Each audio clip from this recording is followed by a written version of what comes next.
What do you think of when you see this book? Perhaps it makes you want to learn about all the FNAF characters. I remember when this thing was first revealed and everyone was super excited at the possibilities. This book could have a lot of the answers that the fans and theorists alike have been craving for years. This single book was going to solve everything: the identity of the crying child, the mysteries of security breach, the answer to what FNAF world meant, who did the bite of 87. There were so many, admittedly not promises, about this book. Then February 7th, 2023 came and, well, let's just say it's not what people were expecting. Hello everyone, and welcome back to the channel. If you enjoyed this video, be sure to like it, as well as consider subscribing to the channel to see a lot more FNAF stuff. Thank you for watching, now let's begin. So this book comes out and, well, it's got issues. It's got so many issues, in fact, that you begin to question how this thing even got published in the first place. Today, I want to go over these issues. Not all of them, obviously, but I've included a lot of the most egregious in this video. These are listed in order of pages, mostly, so I start with the cover, go in page order, then finally to the back of the book. Also, let me know if I'm wrong with any of these, but I think I did a pretty decent job in finding them. Let's begin with the cover. I mean, where do I even begin with this thing? The cover of this book is questionable. For example, why the hell is Freddy holding Nightmare Foxy like a little action figure? Also, why in the world is Circus Baby, the largest animatronic, portrayed as smaller than everyone else around her? This cover is also literally just a bunch of renders that they slapped next to each other and put the logo on. Honestly, they kind of copy my thumbnail style. Pretty rude if you ask me. Moving on to the actual pages within this masterpiece of a book, did you know there is a special thanks to none other than Daco in here? There's nothing wrong with that, but I never knew this and wanted everyone to know as well. The real problems here begin at the beginning, when they explain to us the many locations of Five Nights at Freddy's. Except they really don't. None of these locations are really explained at all. No mention of what Fredbear's actually is, how Fazbear Frights came to be what it is. Nothing is really being said here. It literally calls the FNAF 4 house the bedroom, capitalized, and has this weird quote for the Pizzaplex that I don't think I've seen anywhere else. This section also uses that one withered Freddy figure that is literally plastered everywhere. You know the one I'm talking about without even seeing, I'm sure. Starting with the actual reason this book is supposed to exist, let's look at the character pages and their info. The original Freddy Fazbear is said to appear in Freddy Fazbear's Pizzeria Simulator, but where does this actually happen? Are they really counting the drawn cutscenes as a character appearing? This book does this a lot where, yeah, technically the character appears, but does it really count if it's just an Easter egg on an arcade machine?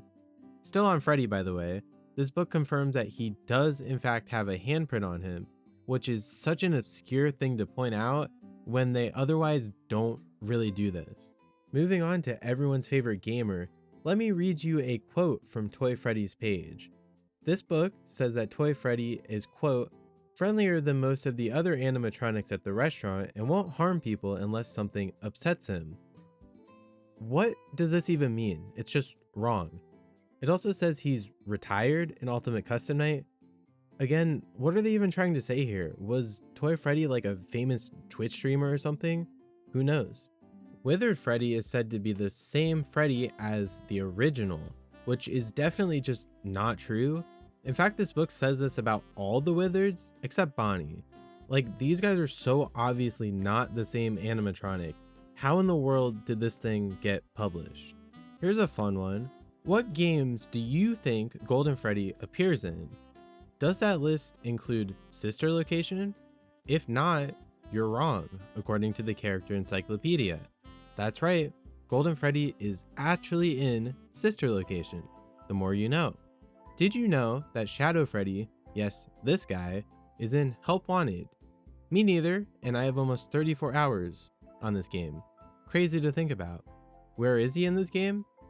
I don't know, the book doesn't say anything about his whereabouts. Phantom Freddy is the next problem. His pupils are listed as being different from the other phantoms, except they're just not. Do you see a difference here? Because I certainly don't. They also list Rockstar Freddy as being in FNAF 6, which is correct, but then they don't talk about his appearance in FNAF 6 at all. Instead, they opt to only mention his role in Ultimate Custom Night. Helpy has 2 whole pages in this book. Springtrap has 5 sentences, 2 of which are about his appearance in UCN. He also has one single picture. You want to guess how many help he has? 3, and they all look exactly the same. I know this book has a separate page for Afton himself, which only ever shows the Scraptrap version of him, by the way, but come on. Springtrap is just a really cool character and deserves far more than this little annoying toy thing got. Moving to Party Freddy, yes, that's a real character. They act as if the pizza party level in Help Wanted has a non-blacklight mode. Obviously, this is just not true. There's only one pizza party mode in the game. Have I mentioned the FNAF AR skins? This book has a page for every single skin. These literally aren't even real characters. Why did they need to use 39 pages in this book just for skins? Nearly a fifth of this book is just these useless reskins. This thing costs $22, by the way. Also, Bonnie can teleport. Just thought I'd let you know. Also, Toy Bonnie has these voice lines that I have no idea where they got them from. Maybe it's special delivery, but like, that ain't even a real game, so it doesn't count to me. Another thing that's probably from AR is that Withered Bonnie makes video and audio distortions. Actually, this book doesn't even say that he was in that game, so what does this even mean? Please, I'm going insane. Anyways, this book has Bonbon and Bonnet, which is fine, but then it says Bonnet was the first female Bonnie. That's also fine, except they refer to Bonbon as she, and Bonbon appeared first in Sister Location, yet another sign of no proofreading. Look at this absolute masterpiece of a Toy Chica render for a moment. What even is this thing, guys? Like, come on. Why is her beak like that? Who made this, and why is it in an official FNAF book? Anyways, Withered Chica is said to be the only Withered that looks different from the FNAF 1 models. I'll let you all be the judge of that one. Also, did you want to know her origin story? Well, too bad. This section titled Origin Story literally just talks about her pathing in FNAF 2. This render of Glamrock Chica with this subtitle is just straight funny. Someone wrote this and designed this and said, yeah, this is what the FNAF fans want. And honestly, they were right. This is the best part of this entire book, hands down. This here is the list for the games that Foxy is in. Sister Location is absent, which makes sense until you read this line, which says, although Foxy has appeared in all the games so far. Interesting. They also just say that Withered Foxy is the same as FNAF 1 Foxy. I already talked about the Withered discrepancy, but like, come on. Phantom Foxy features a repeat line. Okay, I guess. Apparently Funtime Foxy has a split personality. Did you know that? Because I certainly did not. Also, Yarg Foxy did not need to be in this book when they only gave Springtrap 1 page. FNAF World is an online RPG. Just thought you should know. Also, Dee Dee is the only character in the entire book that mentions FNAF World. There's no Fredbear page in this thing either, which is just wild to me.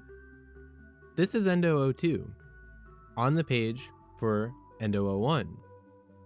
Endo 02 has her own page in this book, by the way. Here is my $1 million question for you guys today. Do Biddy Babs appear in Five Nights at Freddy's Security Breach? Of course they do, dummy.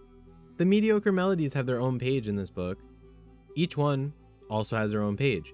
Make it make sense, Scott. What are you even trying to tell us? Mr. Hippo's page literally talks about the box. What is even happening anymore?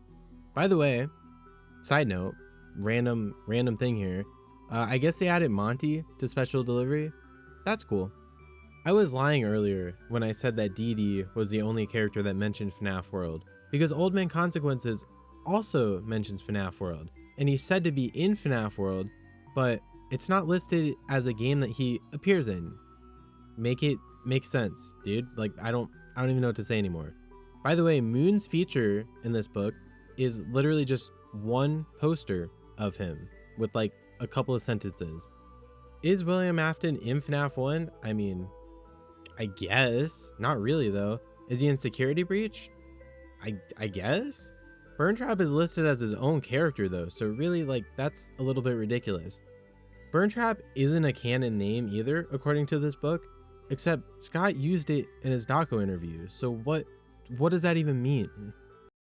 Okay, I need to stop. I flipped through this book for like 2 nights straight trying to find all these things, and I think my point is made with this video. This book should have never been released in the state that it's in, and it's ridiculous that it was, and honestly it kind of feels a little bit disrespectful to fans of the series. It's really just making me go insane, which I guess I started doing the moment I looked into FNAF lore to begin with, so I guess that one's on me. Anyways, that's the video.